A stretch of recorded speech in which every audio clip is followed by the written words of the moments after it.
Ito mga kabiyahero, nagtimplan naman ako ng ito ganyan ang hitsura niya. Yan.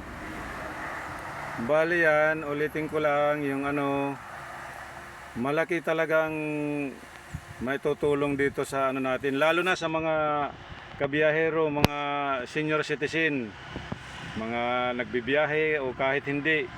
Maganda talaga ang resulta ng na yan, na salad na yan na ginawa. Yan ang niya, hitsura na ng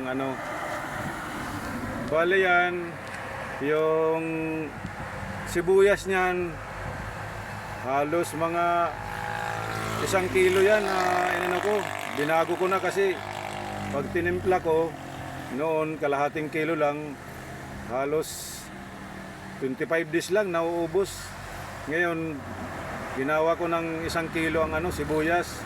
Tapos yung bawang, bali 6 na piraso yung puso. Tapos yung luya, halos kalahating kilo na ang ginawa ko. O kulang na kalahati. Wala namang Tapos yung carrots, 4 na piraso na.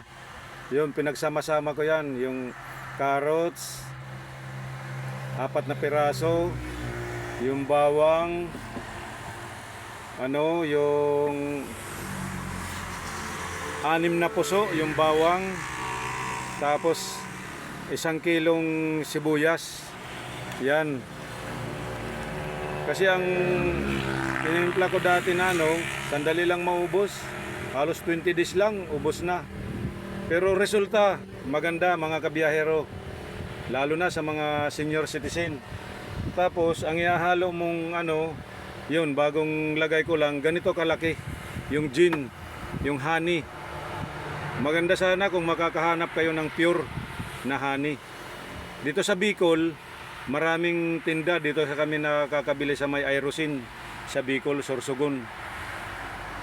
Dito, bagong ko lang ito, timpla. Hindi nga napuno, kulang pa. Pero siguro mga 1 buwan ko ito aabot ito ng 1 buwan.